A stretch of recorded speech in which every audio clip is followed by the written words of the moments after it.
Hey, what's up, everybody? Welcome back to Shrimp Tactical. We're here in the Shrimp Tactical studio. We wanted to put together a more comprehensive video on painting. There's a lot of how to paint your rifle videos out there on YouTube. I feel like most of them have one, maybe two types of methods that they'll use. We actually went through, you can see a lot of cans of paint, and we went through a lot of different styles and different methods that we could use to try to paint a lot of different rifles. I think at the end of the day, we're going to go through, we're going to paint them all, show you guys all the different processes that we used, and then lean them up against some random bush somewhere and see which ones are hardest to see or not. We're pretty excited about doing it. We have a lot of guns to paint, so let's dive in. Right on. All right, here at Shrimp Tactical. So what we have here is a toy Orby gun or a gel blaster. AR-15 model. We got it off of Amazon, fairly cheap, but kind of cool because we're going to paint one side of it one color. We're going to paint the other side another. So I kind of get two tries with it and try a couple different techniques that will give us some ideas. I have done a flat khaki on one side of it, and I've done a flat black. We are using Rust-Oleum's Camouflage paint, so I'm gonna try a couple different techniques here, and we'll see what they come out to. This is a technique that I'm going to give a whirl here. We've got this yucca bush here, yucca plant, yucca bush. I'm not sure what it is, to be honest with you. However, I have tucked the firearm or the gel blaster underneath the leaves here, as you can see, and kind of got those laying down on it, and we're going to see what the pattern works out. We got a flat black as a base, and I'm going to use a flat khaki on top of it. So I'm going to spray paint over it, and then I'll pull it out and we'll see what the result is.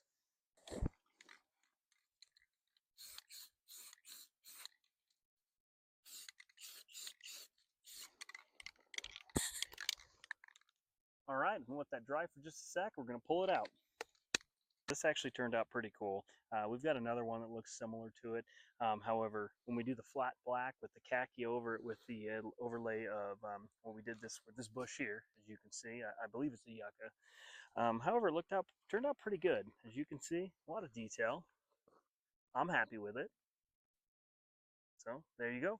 I'm gonna find another bush. I'm gonna flip it over, and we're gonna use the flat khaki as a base, and then flat black on top of that next time. But that was this result. So, all right. So the other side of that firearm, or again, gel blaster. What we're going to do here is we're going to use this. I believe it's a pinyon pine potentially. It might be something else. Doesn't matter. Anyways, as you can see, I got it kind of tucked under some of the branches and leaves here, or whatnot. And I'm going to do the same technique, and we're going to see what happens.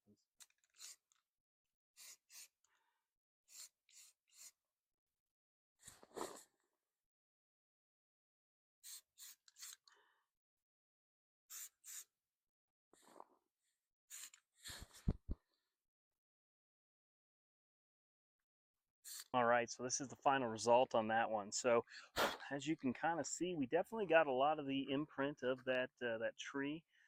I don't know how much I absolutely love it, but sometimes too, you just look at it after a couple days, and it does kind of grow on you. At least I've found that with a couple of ones I've done. Initially, I wasn't in love with it, and then kind of waited and looked at it some more and handled a little bit more, and I liked it. So again, not my favorite, but overall, definitely breaks up the color, and it's cool. Especially when we're going for that mall ninja Call of Duty look. So anywho, there you are, a couple different techniques right there. So as stated, this is one that I've painted before. I'm not super stoked about it. So I want to just kind of go through really quick what you would do if you were going to prep your rifle. There's lots of rifle painting videos on YouTube, so I'm not going to pretend like I'm going to say anything you haven't maybe seen before. Just talk about my process really quick. Obviously, I've got caps on my scope. So I'm just going to leave those and paint over those. If you didn't have those, of course, you'd want to tape off the lenses there. I got the red dot here that's going to get taped front and rear. I'm just going to tape up both sides. I think I did it last time that way, and I actually have pieces that I missed, so I'm going to let it get, guys, and at the end of the day, if you get a tiny bit of overspray, rubbing alcohol, cotton, like a Q-tip, you're going to be able to take care of that. I'm going to stick a little bit of cotton in here. Not sure if you really need to, but just playing it safe. Obviously, I'm going to tape off the light. You don't want to forget that. As we said earlier, like if you put a mag in there and paint the mag with it, just because I think painting your mags makes sense if you're going to paint your rifle. This particular time, I'm just going to throw a paper towel and a little paint. And you know, if you're thinking, well, there's adjustments here, there's a U, you know, for up, or there's an R for right, or even up here, this thing, you know, to click in or out. Look, you can cover those if you want. The problem is then you just get left with this black strip here, and it just looks funny. In fact, just hold the camera. Let me just show this because I think this is important.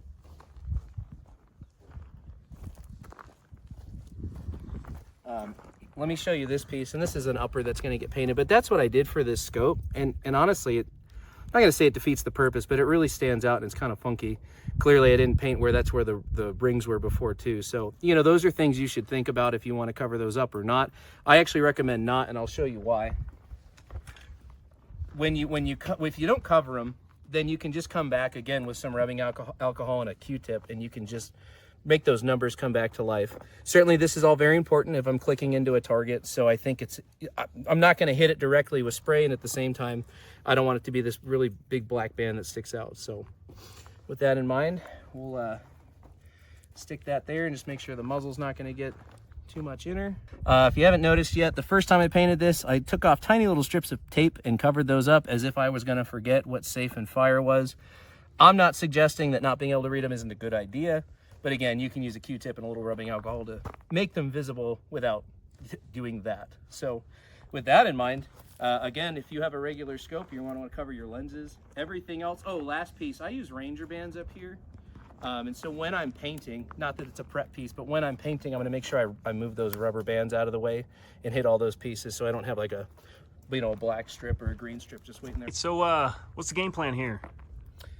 So I think what I'm going to start out with is I'm going to go base coat of whatever the gray that we have. It's not a super light gray. It's pretty dark. I'm not entirely sure how this is going to work out. We haven't done a single one in this method yet, but whatever. I mean, again, if I don't like it, I'll just repaint it. I think that's been one of our themes of this video. So I'm going to go base coat gray. I'm going to burlap it because I really like that look. And then I'm going to do offset kind of tight striping with this darker brown and this khaki tan that we have as we go through, and just kind of, the fun thing about burlap is you don't know what it looks like till you pull it off. It's like a big reveal. The last two things I didn't mention, it's obviously common sense. Close your ejection port when you're going to go paint your AR. That would make sense. And then the last thing I like to do is whatever, you know, brace or stock you have, I pull it all the way out, even if you don't run it all the way out. That way, depending on how you adjust it, it's always going to be camoed underneath. That's just a little thing that I like to do, but, you know, do whatever suits you. Done playing with yourself? I guess so. All right, let's get into it.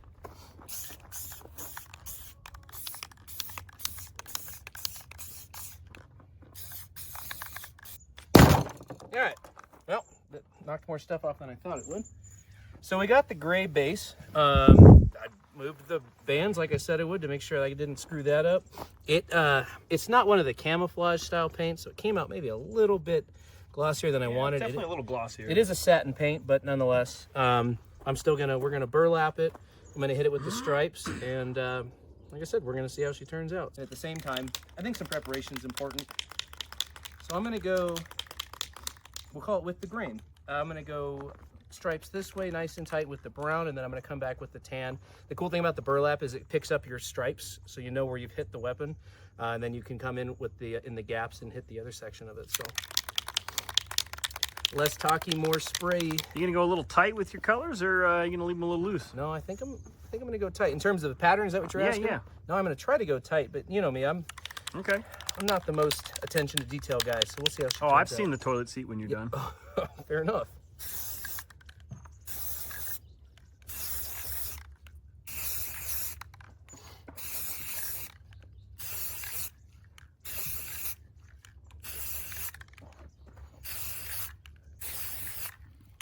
Okay, so there's the brown, and you can probably see this on camera. You can see where the brown was hit. So what I'm gonna do is I'm gonna come in on the in-betweens and hit those.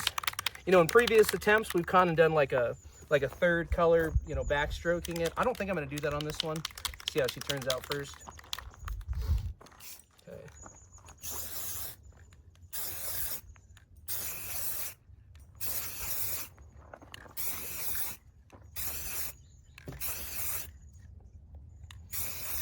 Took me a second there. Camo pattern's already working. Let's hit that. YOLO. Yeah, I mean, honestly. Okay, now here we go. Pull it out. unwrap her here and give her a chance to dry and see how she looks. All right, so what I like, what I don't like, just kind of initial thoughts looking at it. The tight pattern I don't mind. I think that's a good look. There's not as much burlap as I'd like. I do think this red dot makes it really hard to get it tight to the weapon. You can see there's better pattern back here, some decent pattern on the mag well. I really like the brown and the satin, the gray. It's yeah, that's not bad. All right, pull this out.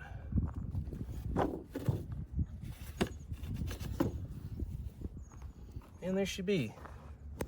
If you're sitting here going, well, he didn't move the rubber bands, that's true. But they do have that base coat on them. So once you've moved them for the base coat, it's not like you're gonna have this big, thick, strip of black sticking out or something like that, whatever your base coat is. So I'm good with those. Those are still gonna blend. I still have paint underneath all of them. So if they get moved around a little bit, it's still gonna be fine. And then again, looking at it, similar thoughts to the first time. I just don't think the burlap got tight enough. Get a little paint on my hands, but that's okay, I can handle it. But I still have decent pattern here. I like the stripe out as a whole. I would have liked to have seen a little bit more kind of burlap come through, but for the first go, I think I've learned smaller piece of burlap, wrap it tighter, and I might even try to do strips on the next round. Whether it's on camera or not, I don't know, but certainly you'll be seeing this weapon in future videos, I imagine, so you'll get an idea.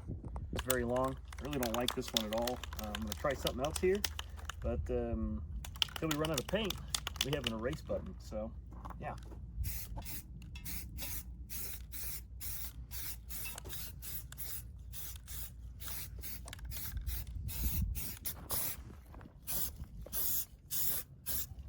All right, I'm gonna let that dry.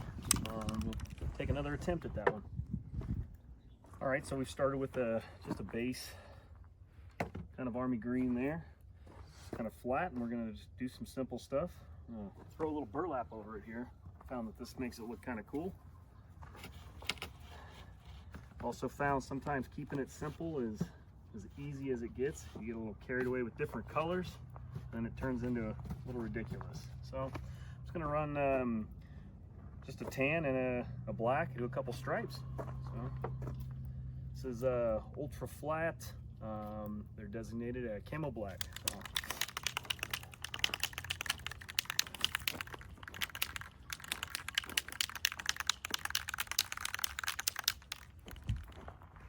I like to kind of just do kind of almost a cross hatch here.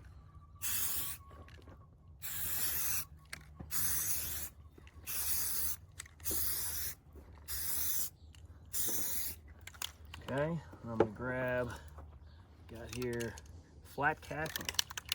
See what that does.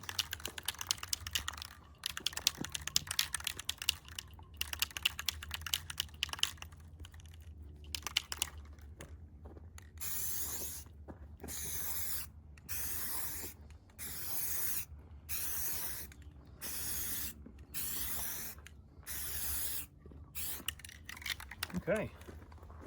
Pull it off, see what that looks like here. All right. Just give you kind of a basic idea there.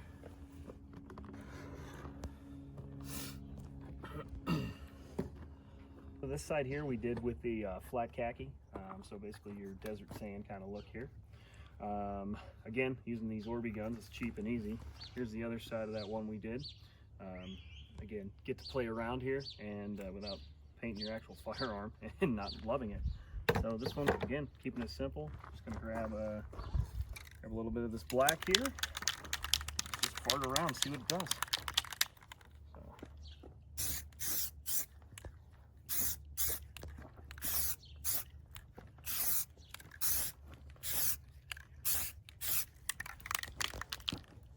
Just gonna stick it with that there. And again, just I believe keeping it simple. Keeping it simple. You know. So this is just something I had a thought on. I don't know. I'm not gonna say I'm the first person to do it or anything. And I'm actually wondering if the spray paint's even gonna blow the paper towels off as soon as we kind of start to spray. But my hope is we kind of get a don't know, just kind of a natural tiger stripe kind of look.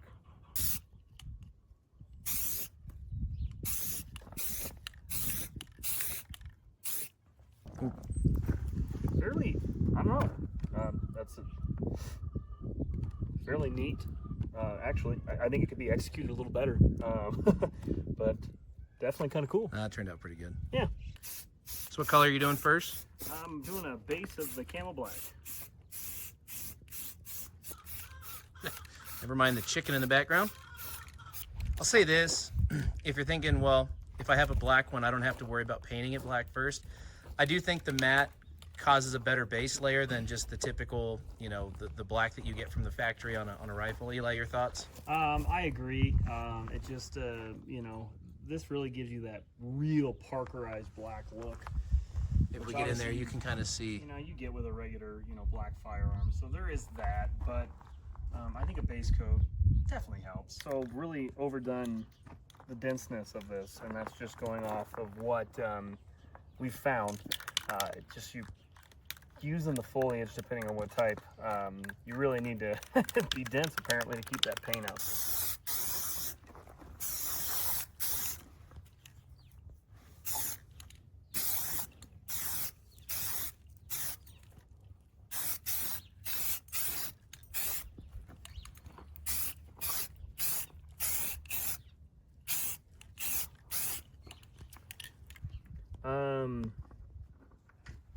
Really got some, you know, picked up some pretty good, excuse me here, sun. Oh yeah. Yeah, definitely just real simple. You know, I'd like if I had a little bit of a darker brown, personally. I'd still be a little too much black, but, you know, definitely some good vegetation. You know, that look that really, you know, catches back here on the stock, especially. Really like that. So overall, I don't hate it. So I'm gonna go ahead and do the other side here. So all right.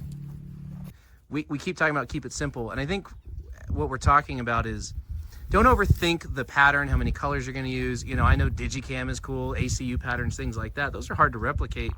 On this, we're using stuff that's local to the area. That's really important. And we're, you know, Eli can talk about it, but we're being specific about where things are placed so that we get a nice broken up pattern.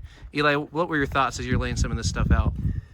Yes, some thoughts. What I found on the other side is maybe the bigger twigs. I want them on the bottom and let these big pieces of weed that I've picked out of the yard that are dead. I think you can't think about it. You don't want to make too much of a pattern. Nature's not square, nature's not round. It's, you know, it's random. So a little bit of nonsense within reason. And again, this is so difficult on the when you're using the natural grass that I have found to really just get the imprint, the stencil that you really want on there. So imprint, he just got all the Twilight fans really excited. Well, yeah. So we've got this laid out. Let's see how this side turns out.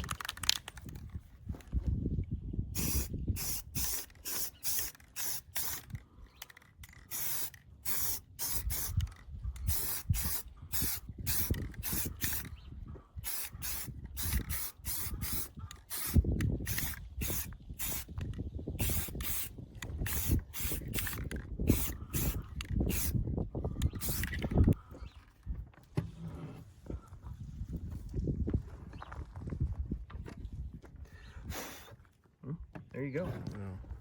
So, you know, not a lot of nice, you know, kind of faded and some crosses in there or whatnot. Simple, you know. Flashlight turned out cool.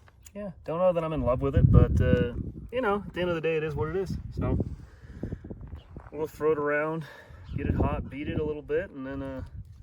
Still talking about the rifle?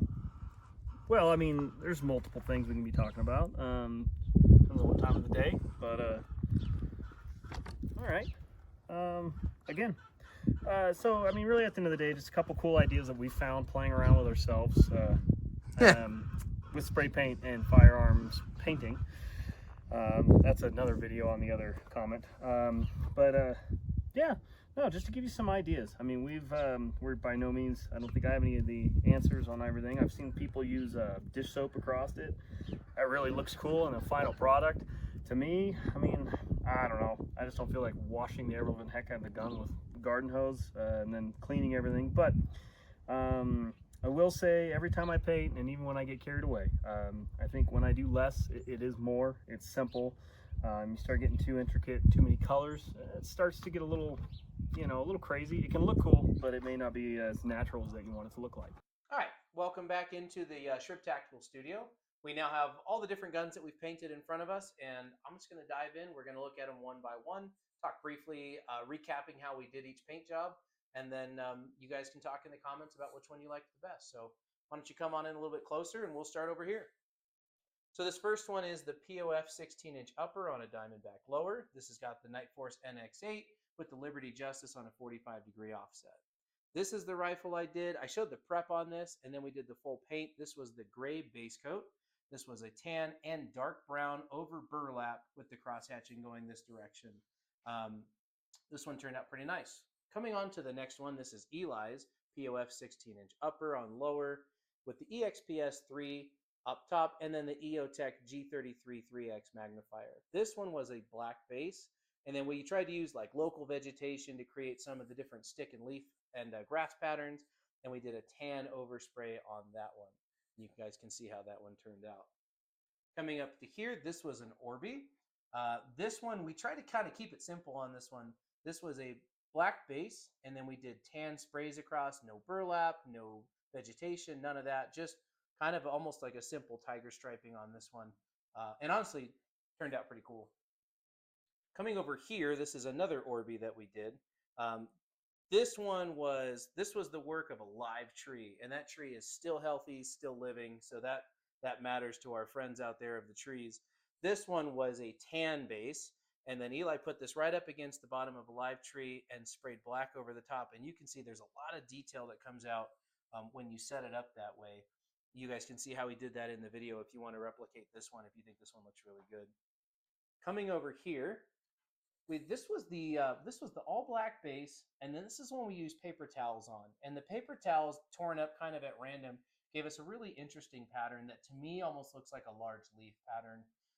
We don't have a lot of vegetation around here that looks like that, but if you live in a place with dense woods, if you live in a place that has trees with larger leaves, let's say I don't know, maybe you're Canadian, you got maple trees around you, this is something I think would look really cool there. It did turn out really nice. I think the pattern breaks up nicely. This is an interesting one in my opinion. And then I'm going to bring you back over here. We're going to flip this guy over, and if you can see here, we've got, this was a dark green, well, kind of like an OD Army green that we did on the base, wrapped in burlap, as you can see, and we have both tan and black that went across it. And this is a pretty cool look in my opinion. This is probably one of my favorites in terms of how it turned out.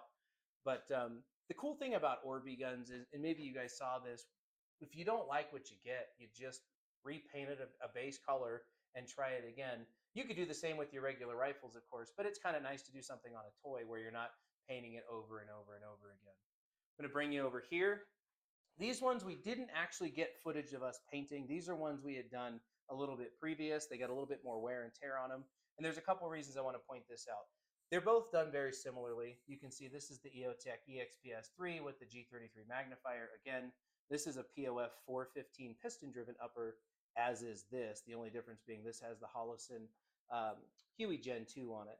But the thing about the paint jobs on these were both tan bases, and then we did black and we did dark brown with burlap kind of in a crosshatch pattern across both of them.